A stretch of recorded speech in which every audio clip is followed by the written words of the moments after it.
नमस्कार, India prime time में आपका स्वागत है। आज हम बात करेंगे कि प्रधानमंत्री ने आज विपक्ष पर सीधा हमला बोला है।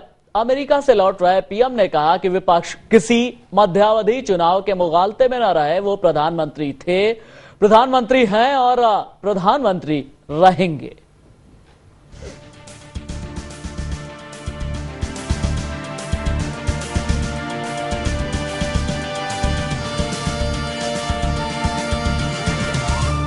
सरकार अपना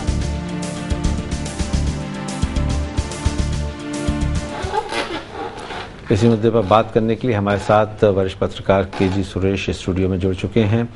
केजी सुरेश साहब, अगर हम बात करें इस 2G स्पेक्ट्रम घोटाले की, जिस तरह से मामला तूल लेता जा रहा है और अब प्रधानमंत्री साहब की वापसी हो गई, उन्होंने कहा है कि कल वो बयान देंगे।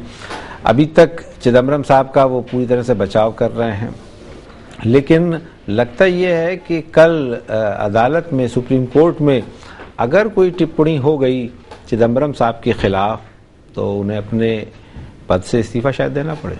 देखिए, प्रधानमंत्री तो राजा साहब की भी पहले शुरू में जो है बचाव करते थे, लेकिन अब जो स्थिति है वो बहुत गंभीर हो गई है। इसमें कोई दो राय नहीं कि ये जो नोट है, ये जो फाइनेंस मिनिस्ट्री का, जो वित्त मंत्रालय का जो नोट है जी, उसको लेकर सरकार के अंदरूनी जो कलह है वो सामने आई है। लेकिन ये तो बहुत पहले से ही तय था कि जब आप जसवंत सिंह को जेपीसी और बाकी द्वारा 2001 के मामले में आज भी हम इंटरोगेशन कर रहे हैं, तो वित्त मंत्रालय में उस टाइम में क्या हुआ, क्योंकि ये वित्त मंत्रालय के सहमति के बगैर तो इतना बड़ा फैसला तो हो ही नहीं सकता था।